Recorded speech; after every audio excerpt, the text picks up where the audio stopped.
할렐루야. 오늘도 우리 하나님께서 그리스도 예수 안에서 우리를 구원하시고 그래야 우리 창조주 되시고 구원주 되시는 우리 하나님을 예배할 수 있도록 우리를 인도하여 주심에 감사를 드립니다. 광고 말씀 먼저 하나 드리겠습니다. 지난주에 말씀드린 대로 8월 첫 번째 주일 다음 주일입니다. 대면 예배를 시작합니다. 미국 교회는 11시쯤에 예배를 마친다고 하고요. 저희는 기존 예배 시간대로 12시 30분에 모이도록 하겠습니다. 예배 전후로 교회 소독을 할 겁니다. 참석하시는 분들은 각자 마스크를 준비해 주시면 좋겠고요. 저희가 또 6피트의 사회적 거리 두기를 지키면서 또 예배하도록 하겠습니다. 현재 상황이 또 상황이니만큼 예배 후 식사나 다과는 하지 않도록 할 겁니다. 많은 예배 후에 사회적 거리 두기를 이렇게 지키면서 잠시라도 기쁜 마음으로 얼굴을 마주보고 교제 나눌 수 있으면 좋겠다 싶습니다. 그리고 라이브 스트리밍으로 예배를 전송하려고 이제 계획 중인데요. 아직 이 대면 예배 참석하시는 것이 좀 마음이 불편하신 분들은 12시 30분에 댁에서 라이브 스트리밍 유튜브 라이브 스트리밍으로 함께 예배해 주시면 좋겠습니다. 헤르만 헤세의 데미안에 나오는 글을 하나 소개하겠습니다. 데미안이 주인공 에밀 싱클레어에게 한 말입니다. 사람은 그 누구도 두려워할 필요가 없는데 말이지. 누군가를 두려워한다면 그건 그 사람에게 자기를 지배할 힘을 내주었기 때문이야. 우리가 두려워할 분은 오직 창조주요 구원주이신 우리 하나님밖에는 없습니다. 하나님 외에 그 누구에게도 우리를 지배할 힘을 내어주어서는 안 됩니다. 하나님만이 진정한 우주 만물과 역사와 인생의 주인이시기 때문입니다. 오직 우리 하나님만을 두려워하고 경외하는 마음으로 하나님 앞에서 살아갈 때 우리는 그 어느 것에도 매이지 않고 그 어느 것도 두려워하지 않고 살아갈 수 있을 것입니다.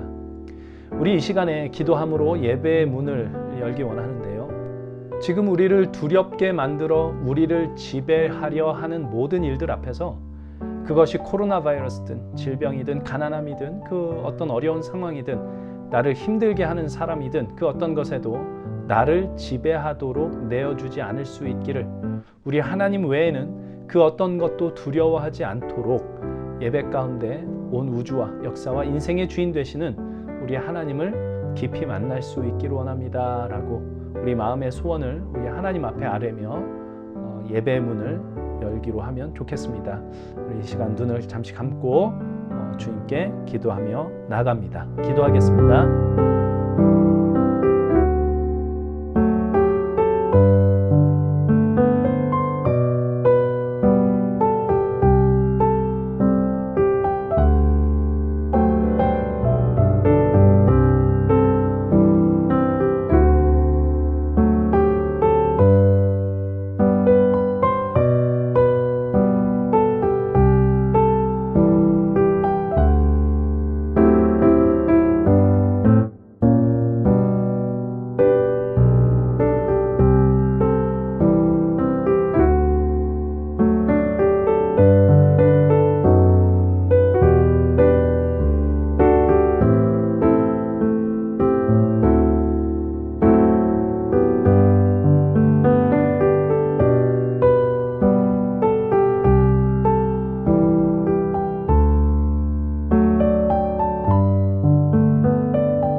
오직 여호와를 앙망하는 자는 새 힘을 얻으리니 독수리가 날개치며 올라감 같을 것이요 다름박질하여도 곤비하지 아니하겠고 걸어가도 피곤하지 아니하리로다. 우리 하나님 아버지 안에만 모든 생명이 있고 모든 능력이 있음을 고백하며 우리 하나님 앞에 예배합니다. 여러 가지로 혼란스럽고 답답한 현실이지만 예배 가운데 크신 자비와 은혜로 우리를 인도하시는 우리 하나님 아버지를 깊이 만나 그 안에서 새 힘 얻게 하여 주옵소서. 예수님의 이름으로 기도합니다. 아멘.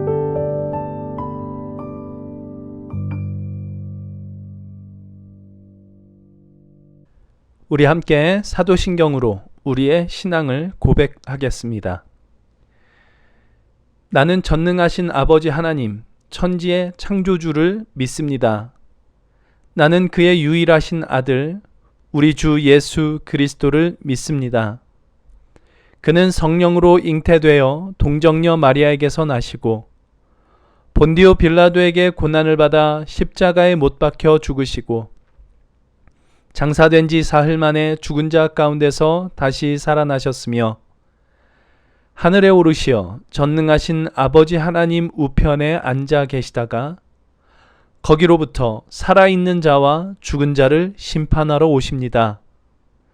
나는 성령을 믿으며 거룩한 공교회와 성도의 교제와 죄를 용서받는 것과 몸의 부활과 영생을 믿습니다. 아멘. 우리 마음을 다해 우리의 힘과 생명, 기쁨과 소망 되시는 우리 주님의 이름을 찬송하겠습니다.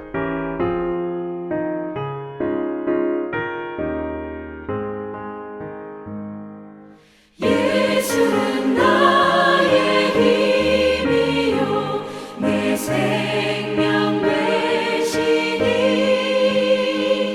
구주 예수 떠나 살면 죄 중에 빠지니 눈물이 앞을 가리고 내 맘에 근심 쌓일 때 위로하고 힘 주시니 주 예수.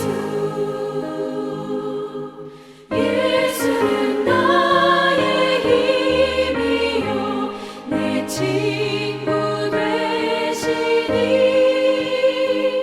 그 은혜를 간구하면 풍성히 받으리.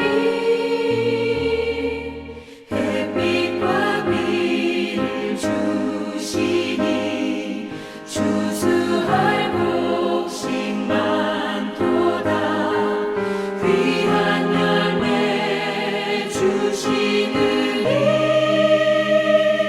주 예수.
우리 시간 함께 주님께 기도하며 나아가기를 원합니다. 먼저 다음 주부터 시작할 대면 예배를 위해서 함께 기도해 주시면 좋겠습니다. 우리가 조심해야 할 것은 최대한 조심해야 하겠지만 우리 하나님께서 우리를 지키시고 보호하여 주셔서 큰 문제 없이 우리 하나님께서 기뻐 받으실 예배로 모일 수 있도록 하나님께서 도와주시기를 함께 기도해 주시면 좋겠고요. 또 우리 예배 가운데 하나님의 나라가 임하기를 함께 기도해 주시면 좋겠습니다. 하나님의 나라란 하나님의 다스리심입니다. 우리가 예배 가운데 하나님의 다스리심 아래 거하기를 바라며 우리의 가정에, 우리의 일터에, 우리가 있는 어느 곳에서나 하나님의 정의와 공의, 사랑과 은혜의 다스리심이 우리 각 사람을 통하여 실현될 수 있기를 함께 기도해 주시고, 이 예배가 그 나라의 진정한 통치자이신 하나님만을 높이는 그런 예배 될 수 있도록 하나님 도와주십시오 라고 우리 함께 기도하면 좋겠습니다. 다음 주부터 시작될 대면 예배를 위해서, 그리고 통치자 하나님을 깊이 만나는 이 예배 시간 되게 해달라고 우리 함께 주님께 기도하며 나갑니다. 함께 기도하겠습니다.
하나님 아버지 감사합니다. 우리에게 은혜를 주시고 이끌어 가시는 하나님의 사랑에 감사와 찬양을 올립니다. 우리가 쌓아온 우리 나름대로의 성전을 부수어 주시고 예수님이 오셔서 성전이 되신 그 성전이 우리의 성전이 됨을 이 시간 찬양 찬송합니다. 우리는 어떻게 보면 예수님을 믿는다고 하면서 우리가 주체가 되어서 하나님 보시기에 좋은 성전을 쌓는 것이 아니라 우리가 보기에 좋은 성전을 나름대로 날마다 쌓지 않나 생각해 봅니다. 그러나 다행인 것은 하나님이 우리의 성전을 부수시고 하나님이 우리의 성전이 되어 가십니다. 이것이 은혜이고 이것이 하나님의 우리에 대한 사랑이십니다. 우리가 이 사랑을 찬양하고 우리를 하나님의 사람으로 만들어 가시는 하나님의 열심을 우리는 찬양합니다. 그 사랑의 결정체인 십자가의 사랑, 하나님이 성육신하여 오셔서 십자가의 사랑까지 보여주신 그 사랑을 알고 찬양하게 하여 주시옵소서. 우리만의 자신을 사랑하는 마음에서 하나님의 사랑을 알고 찬양하며 우리를 서로 사랑하며 원수까지도 사랑할 수 있는 우리가 되게 하여 주시옵소서.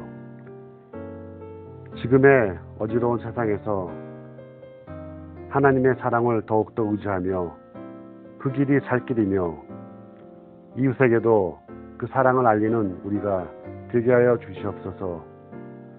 다음 주에 모이는 대면 예배 하나님 잘 모일 수 있도록 도와주시며 만나서 하나님의 사랑을 기쁘게 나눌 수 있는 시간이 되게 하여 주시옵소서.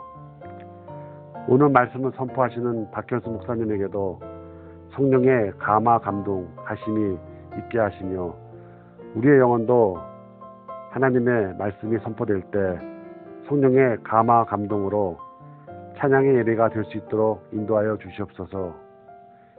이 모든 것 우리를 위하여 하나님의 사랑을 십자가에서 보여주신 그리스도 예수 이름으로 기도드렸사옵니다. 아멘.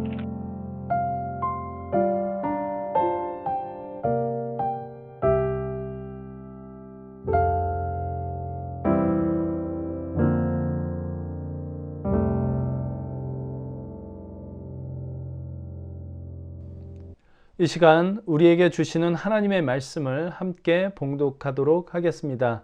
주시는 말씀은 사도행전 2장 42절부터 47절 말씀입니다. 함께 봉독하겠습니다. 그들이 사도의 가르침을 받아 서로 교제하고 떡을 떼며 오로지 기도하기를 힘쓰니라.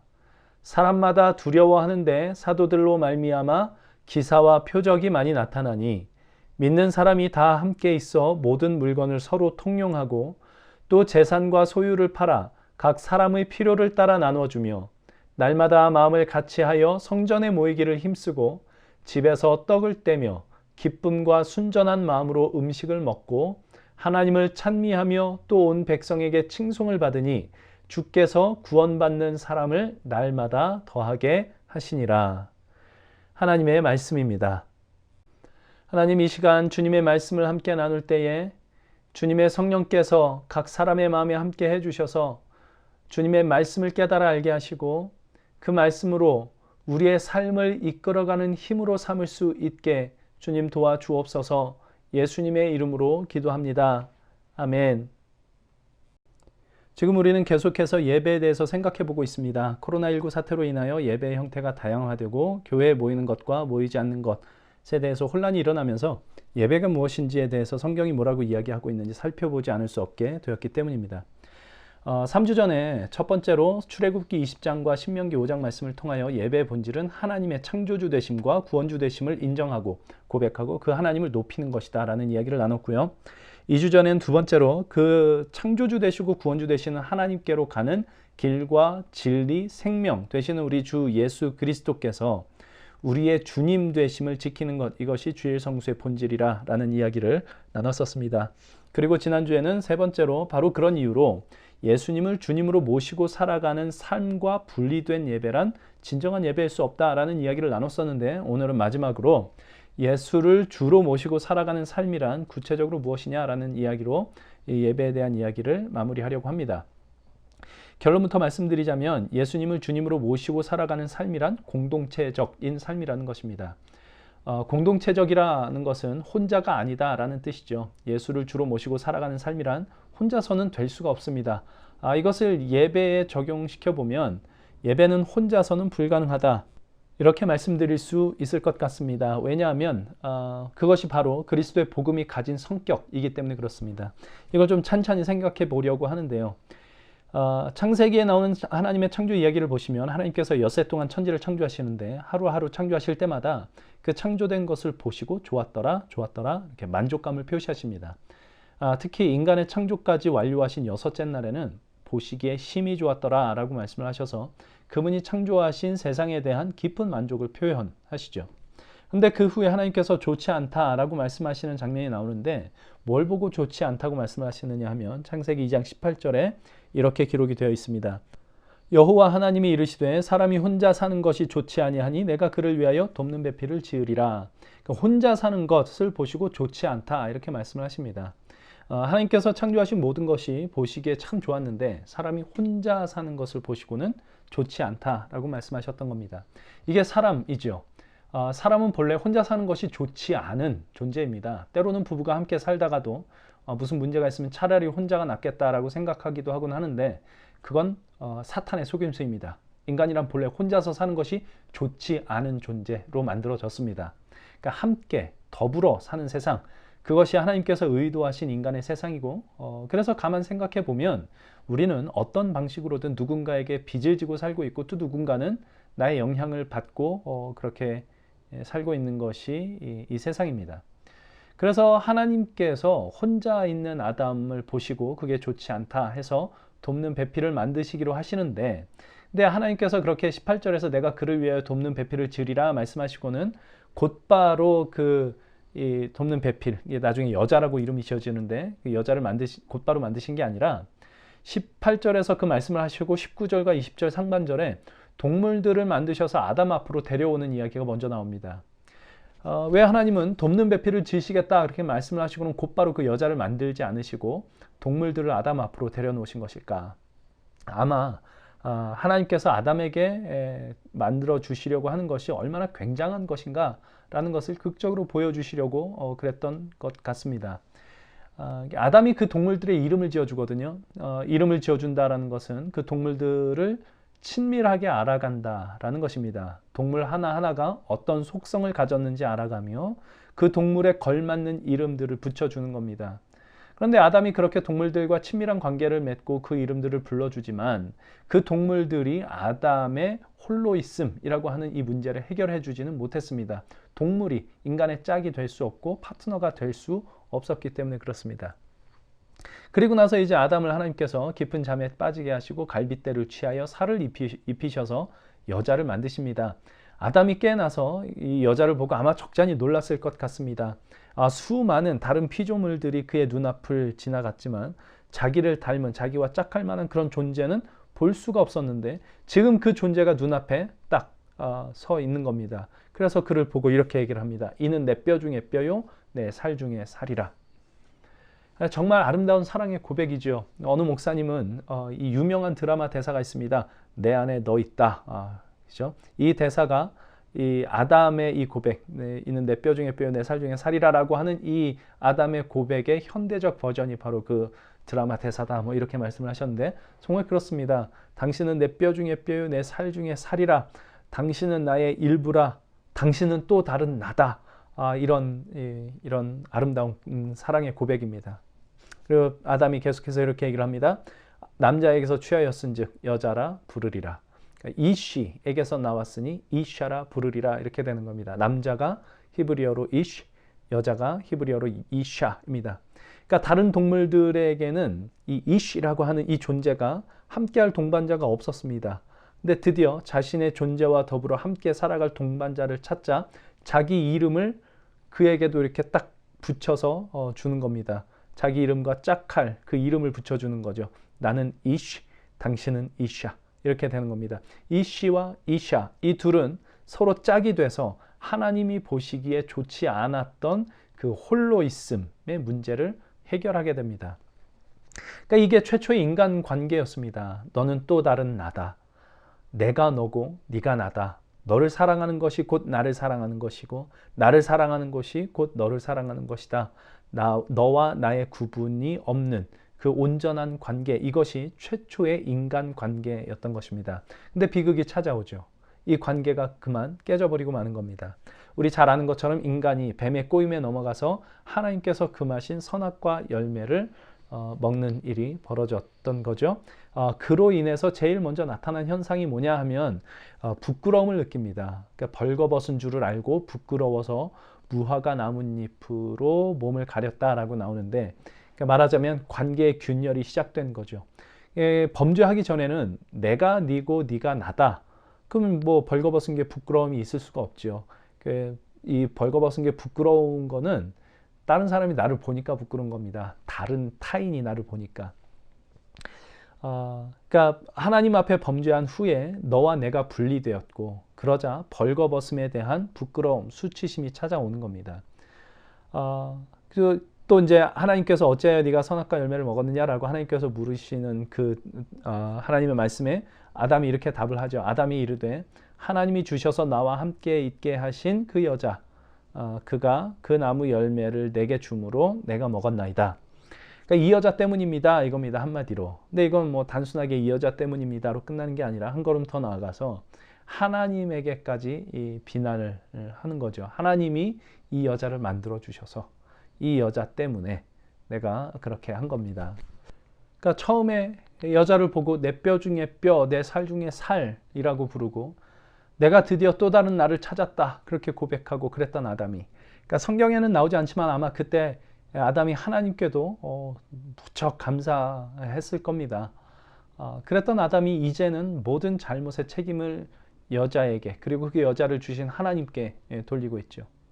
사실 우리 삶 속에서 많이 보이는 스토리입니다. 남녀가 사랑에 빠지고 서로 죽고 없으면 못 살 것 같이 굴다가 실제로 결혼하고 살다 보면 어려운 일도 있고 괴로운 일도 있을 텐데, 그때가 되면 책임을 상대에게 돌리죠. 당신 때문이야. 예수를 믿고 하나님을 아는 사람들 중에는 아마 하나님을 원망하는 사람도 있을지 모르겠습니다. 왜 저 여자를, 왜 저 남자를, 이런 식으로. 어쨌든 이 모든 책임을 상대에게 자꾸 돌리려고 하죠. 모든 잘못에 대해서, 모든 아픔들에 대해서. 당신 때문이야, 이렇게 되는 겁니다. 아마 이제 그게 맞을 수도 있습니다. 그 사람이 잘못한 것일 수도 있을 겁니다. 그런데 자기 자신에 대해서 한번 생각을 해보면, 내가 무슨 실수를 하면 자책은 할 수 있지만 어쨌든 쉽게 용서를 합니다. 괜찮아, 다음에 잘하면 되지 뭐, 이렇게 잘 넘어갑니다. 근데 상대가 잘못한 것은 용납이 안 되죠. 그러니까 처음에는 당신이 나고 내가 당신이다, 그렇게 관계가 시작이 됐는데, 죄가 우리의 마음을 파고들자 그 고백은 다 사라져버리고 당신 때문이야 라는 분노와 원망이 남는 겁니다. 그게 바로 죄의 속성이고, 죄로 인해 생겨난 인간의 습성, 타락한 인간의 특징, 이렇게 되는 겁니다. 그 결과가 뭡니까? 관계의 깨짐이죠. 하나님과의 관계가 깨지고 사람 사이의 관계가 깨지는 것입니다. 이건 비단 남녀 관계, 결혼 관계에 대한 이야기일 뿐만 아니라 모든 인간 사이의 관계에서 벌어지는 일입니다. 그러자 남는 것이 뭐냐? 혼돈이지요. 혼란, 아픔, 어려움, 고난, 괴로움, 분노, 억울함, 무질서, 이런 것들이 여기서부터 파생되어 나오는 겁니다. 관계의 깨짐으로부터. 창세기 첫머리에 하나님께서 창조하신 창조 이야기가 시작될 때, 그러니까 하나님께서 창조하시기 전에도 세상이 있었는데, 그때 세상은 어떤 세상이냐 하면 창세기 1장 2절에 이렇게 나옵니다. 땅이 혼돈하고 공허하며 흑암이 깊음 위에 있고 하나님의 영은 수면 위에 운행하시니라. 혼돈, 공허, 흑암의 세상이었던 거죠. 그 세상을 바로잡고 새로운 질서를 부여하신 것, 이것이 말하자면 하나님의 창조였는데, 인간의 범죄로 말미암아 모든 관계가 깨져나가고 질서가 파괴되고 세상은 다시 혼돈과 공허와 흑암으로 돌아가게 된 것, 이게 우리가 지금 살고 있는 이 세상입니다. 그러니 하나님의 구원이라고 하는 것은 바로 이 세상의 이런 혼돈과 공허와 흑암을 다시 바로잡아서 하나님께서 만들어내시는 새로운 질서 속으로 들어가 의미 있는 인생을 살아가게 하는, 빛의 인생을 살아가게 하시는 것이라 할 수 있고, 그렇기 때문에 성경은 구원을 새 창조라고 혹은 재창조라고 말하는 것입니다. 그리고 우리가 하나님을 창조주요 구원주라고 부르는 것은 하나님이 창조와 구원이라는 이 두 가지 일을 하셨다라는 뜻이라기보다 하나님의 창조가 곧 구원이고 하나님의 구원이 곧 새로운 창조다라는 고백이라고 볼 수 있을 겁니다. 하나님께서 우리를 그리스도 예수 안에서 새로운 피조물로 새롭게 창조해내시는 것, 그리하여 혼돈과 공허와 흑암 가운데 있던 세상과 인생을 하나님께서 그리스도의 빛을 비추사 새로운 질서를 그 안에 만들어내시는 것, 이것이 바로 구원이라 말이죠.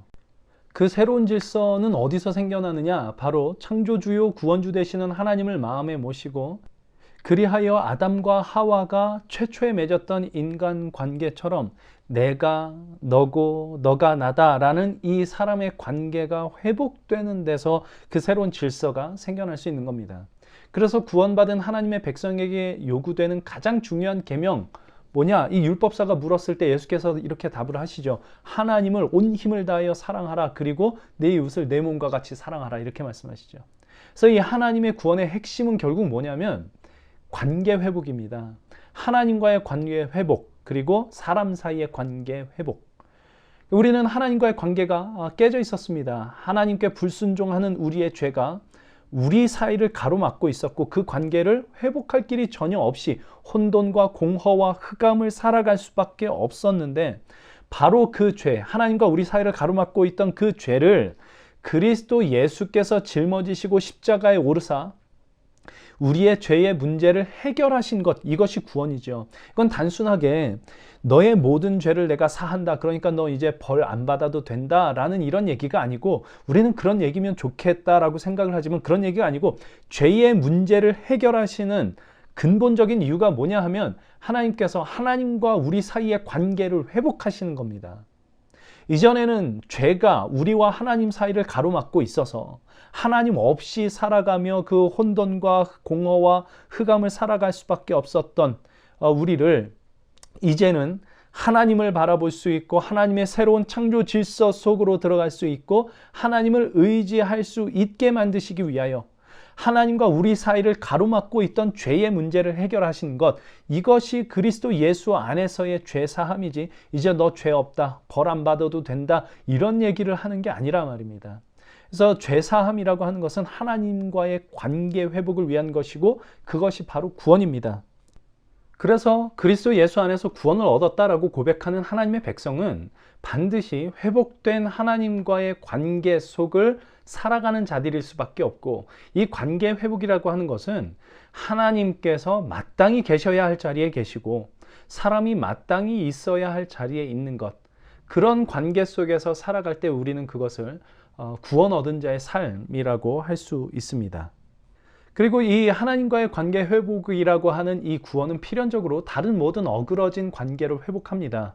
그래서 에베소서 2장 말씀을 보시면 십자가를 그리스도께서 자기 몸으로 사람 사이에 막힌 담을 허신 것이라고 설명을 합니다.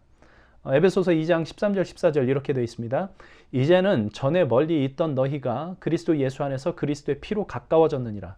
그는 우리의 화평이신지라 둘로 하나를 만드사 원수된 것 곧 중간에 막힌 담을 자기 육체로 허셨다, 이렇게 나오거든요.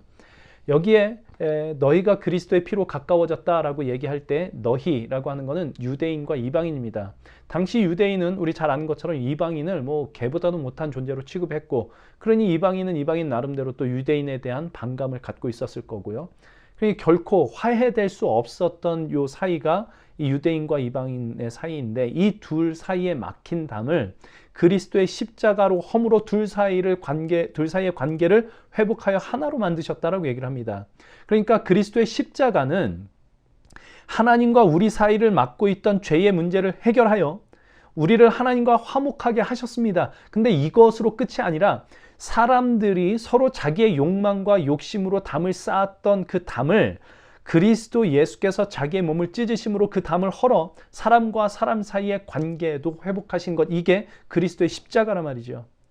그러니까 이 하나님과의 관계 회복, 그리고 어그러졌던 사람 사이의 관계 회복, 이것이 우리가 그리스도의 십자가로 구원을 얻는다라고 할 때 그 구원의 핵심입니다. 관계의 회복이죠. 하나님과의 관계 회복, 인간 사이의 관계 회복. 그래서 교회와 예배는 공동체적일 수밖에 없는 겁니다. 세상에 혼자서 맺는 관계라는 게 있을 수 없지 않습니까? 구원을 받았다라는 게 관계 회복인데 그게 혼자서 어떻게 가능하겠습니까? 그래서 그리스도 예수의 십자가 죽으심과 부활이라는 이 복음을 받아들인 초대교회 교인들, 말하자면 그리스도 안에서 새롭게 창조된 하나님의 백성들의 모습이 어떠했는가라는 것을 보면 이렇게 나옵니다. 오늘 본문 44절, 45절입니다. 믿는 사람이 다 함께 있어 모든 물건을 서로 통용하고 또 재산과 소유를 팔아 각 사람의 필요를 따라 나눠줬다, 이렇게 나오는데 어쩌면 이게 공산주의자들이 꿈꿨던 유토피아였을 겁니다. 모두가 공평하게 잘 사는 세상을 만드는 거죠. 그러나 공산주의는 실패할 수밖에 없었습니다. 왜냐하면 억울한 일이 거기 벌어지거든요. 내가 100불을 벌고 저 사람은 10불을 벌었습니다. 근데 이거를 다 모아서 둘이서 공동으로 소유하면 100불 번 사람은 정말 억울하지 않겠습니까? 그래서 어떤 생각을 할까요? 차라리 나도 일을 하지 말자.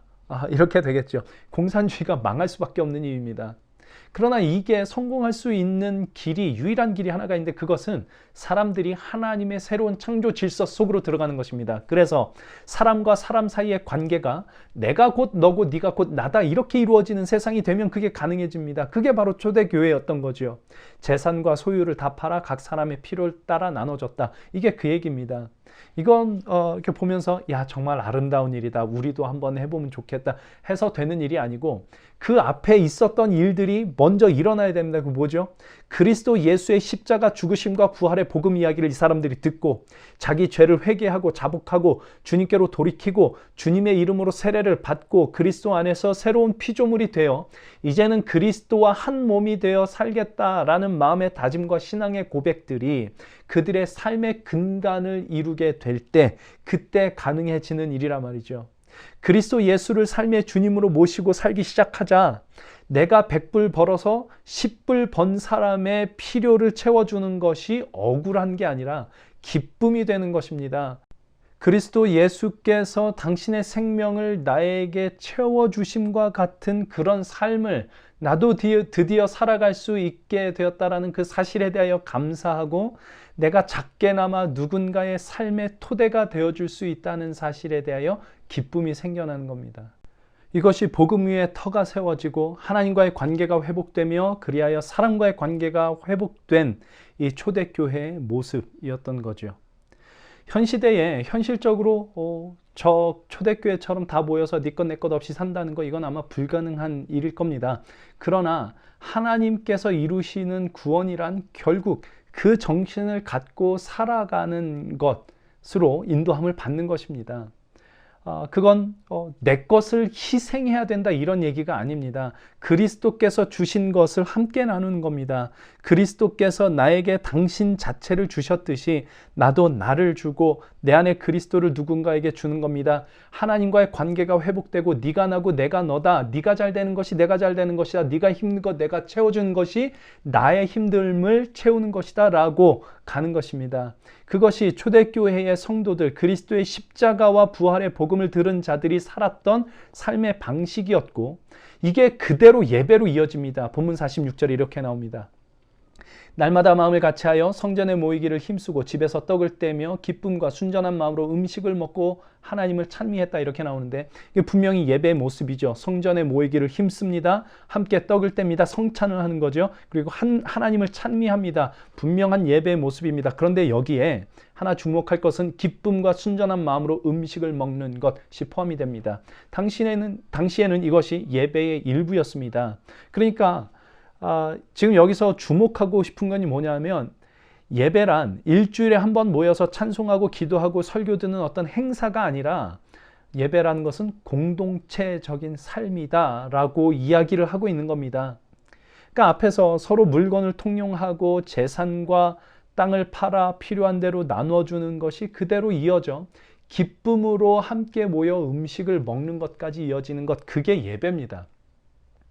그러니까 같이 우리 식사를 같이 해야 된다 이런 얘기를 하는 게 아니고 우리 다음 주부터 대면 예배를 드리겠습니다만은 우리 식사는 같이 안 할 겁니다. 근데 그게 그런 식사하는 거 뭐 그 자체를 얘기를 하는 게 아니라 마음이 나누어지는 거죠. 네가 나고 내가 너다라고 하는 이 마음이 같이 함께 기쁨으로 음식을 나누는 것으로 이렇게 나타나는 겁니다. 이게 예배입니다.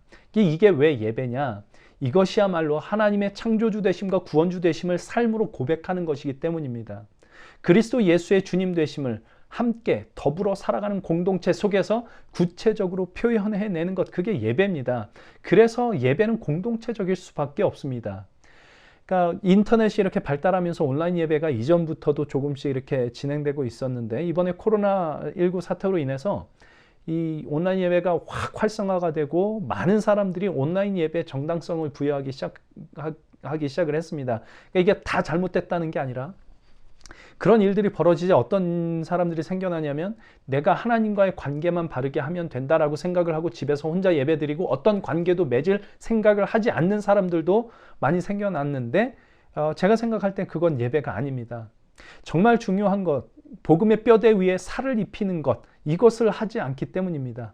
아담의 갈빗대를 취하여 하나님께서 그 위에 살을 입히셔서 여자를 만들지 않습니까? 그래야 진짜 하나님이 의도하신 사람이 되거든요. 함께 더불어 살아갈 수 있는 그 사람.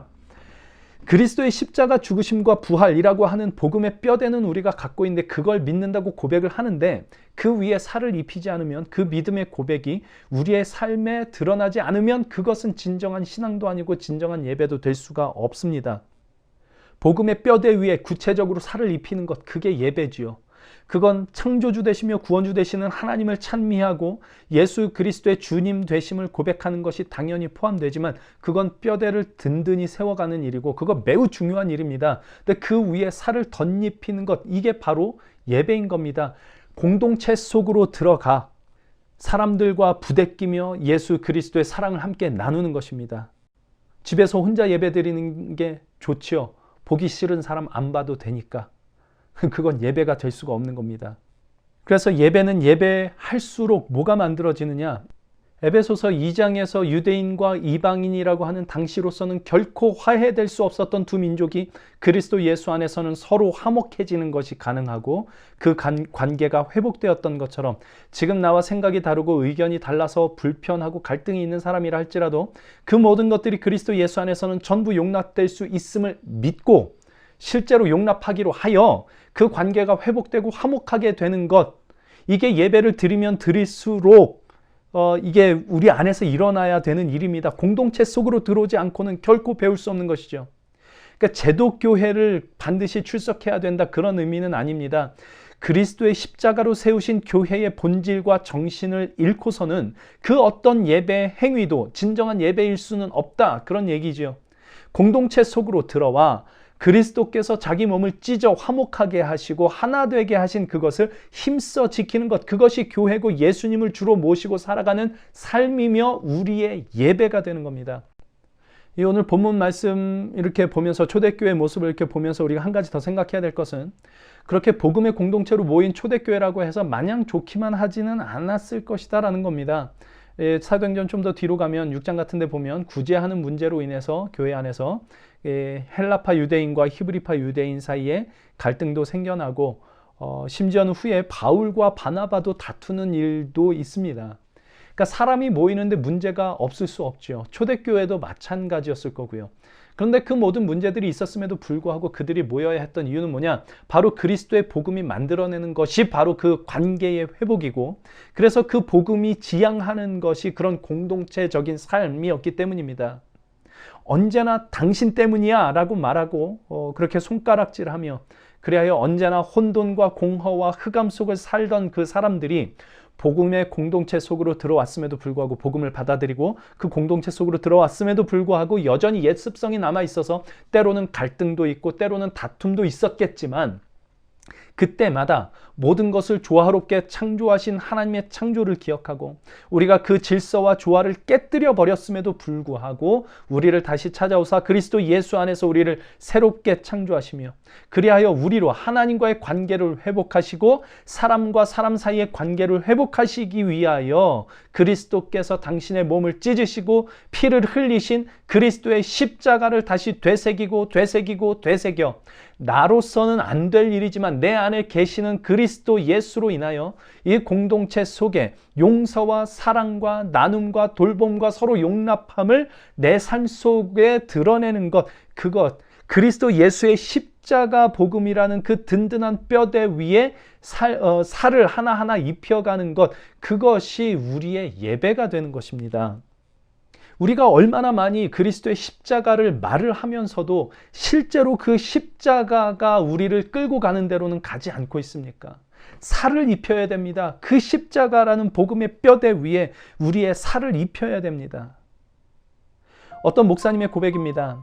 신학생 때 결혼 상대에 대하여 하나님 앞에 기도하기를 무조건 예쁜 사람이어야 됩니다 라고 기도를 했다고 합니다. 그래서 만난 분이 지금의 사모님이신데 처음에 보셨을 때 한눈에 반해서 결혼까지 결국 하시게 됐다고 하는데, 하나님이 기도 응답을 하신 거죠, 말하자면. 근데 결혼을 하고 보니까 예쁘기만 하더라 그렇게 얘기를 합니다.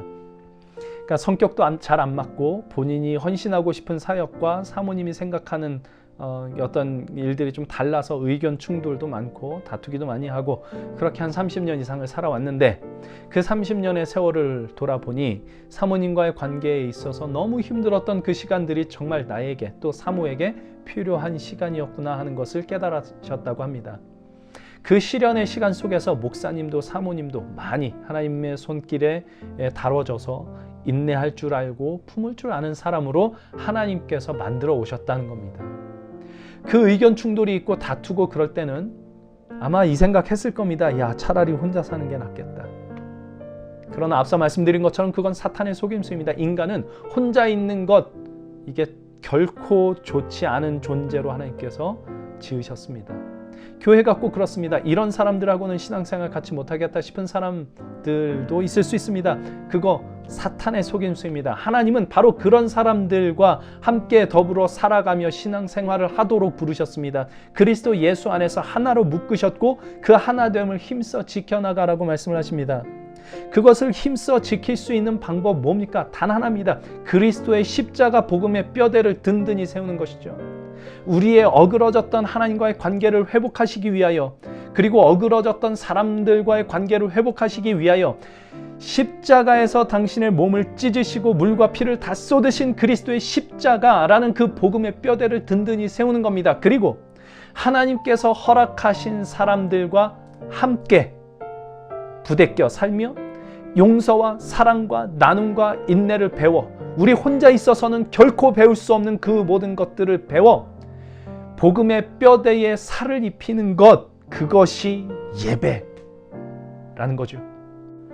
그래서 우리는 예배를 드리면 드릴수록 우리의 마음을 혼돈케 하는 모든 어그러진 관계가 하나님의 창조 질서 속에서 새롭게 정립되고 질서가 잡히게 되는 것을 봐야만 됩니다. 예배는 열심히 드리는데 관계의 회복은 일어나지 않는다.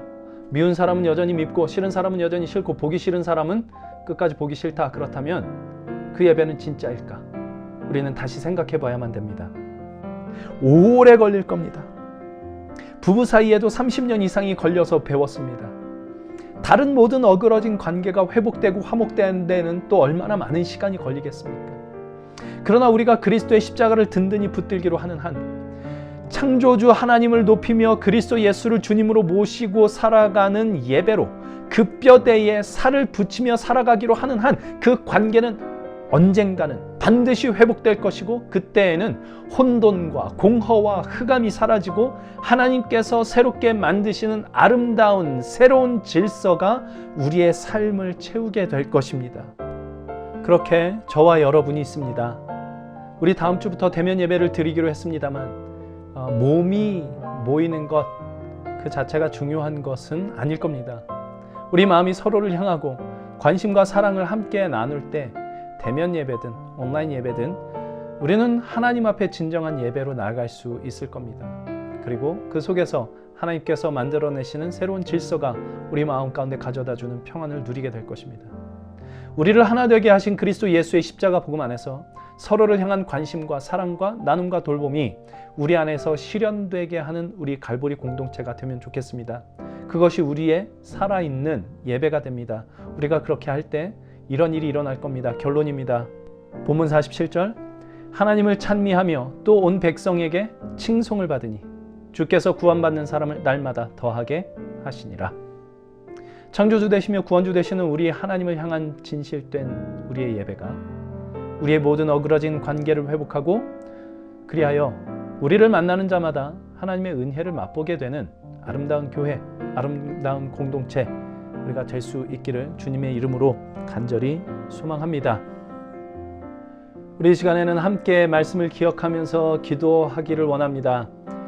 우리의 예배가 참된 예배가 될 수 있기를 원하는 마음으로 주님께 기도하기를 원하는데, 우리가 예배를 드리면 드릴수록 하나님의 하나님 되심이 우리 안에 더욱더 선명해지고, 우리가 그리스도의 십자가를 붙들고 사람들과 부대끼며 살아가는 삶 속에 그리스도의 십자가 사랑이 점점 더 선명하게 드러나 용서와 사랑과 용납과 돌봄이 우리 공동체 안에 나타나고, 그렇게 하나님과의 관계가 화목되며 사람과의 관계가 회복되는 성령의 역사가 있는 그런 예배가 우리의 삶 가운데 늘 일어날 수 있도록 우리의 마음을 주님께서 붙들어 주시고 인도하여 주시기를 간절히 원하는 마음으로 우리 주님께 기도하며 나아갑니다. 함께 기도하겠습니다.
하나님 아버지 은혜를 감사합니다. 우리가 하나님께 예배할 수 있는 것은 하나님께서 우리를 불러주셨기 때문입니다. 하나님께서 우리를 부르신 것은 하나님과의 관계를 회복하기를 원하시며 우리의 어그러진 모든 관계들이 회복되어 혼돈과 공허와 흑암의 세상으로부터 우리를 건져내시기 위함입니다. 그러니 우리가 예배를 드리면 드릴수록 그리스도 예수로 회복하게 하신 하나님과의 관계 속을 살며 다른 모든 어그러진 관계가 회복될 수 있음을 믿습니다. 예배 때마다 우리를 위해 모든 사랑과 은혜와 능력과 의지를 아낌없이 쏟아부으신 우리 하나님을 깊이 만나게 하시고 우리의 예배로 인하여 깨졌던 모든 관계가 회복되고 하나님의 새로운 질서를 맛보며 살아갈 수 있는 저희들 될 수 있도록 주님 인도하여 주옵소서. 다음 주부터 드릴 우리 대면 예배 가운데도 함께하여 주시고 우리 공동체가 단지 몸이 모이는 것이 아니라 서로를 향한 관심과 사랑을 나눌 수 있는 진정한 예배 될 수 있도록 주님 도와 주시옵소서. 예수님의 이름으로 기도합니다. 아멘.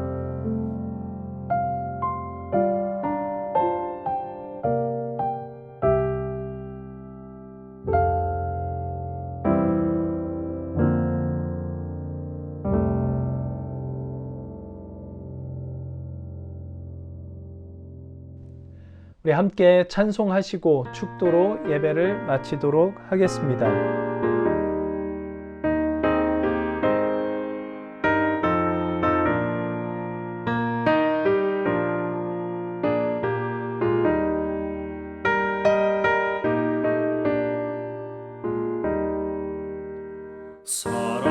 사랑하는 주님 앞에 형제자매 한자리에 그 시련에 생각하며 즐거운 찬송 부르네. 내 주 예수 본을 받아 모든 사랑 내 몸같이 환난 근심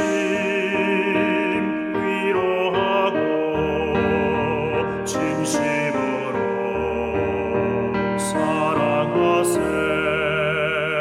사랑하는 주님 앞에 온갖 충성 다 바쳐서 괴로우나 즐거우나 주님만 힘써 섬기네.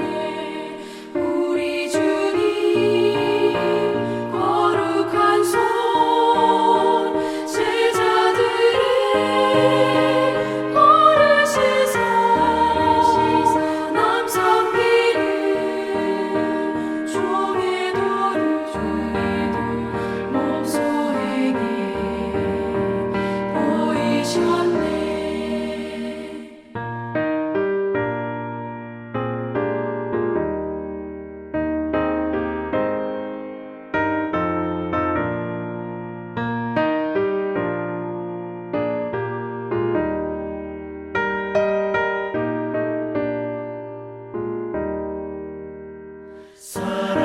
사랑하는 주님 예수 같은 주로 섬기나니 한 피마다 한 몸이군 형제여 친구들이여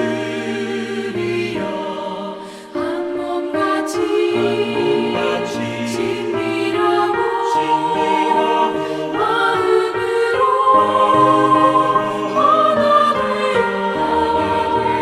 우리 주님 크신 뜻을 지성으로 준행하세.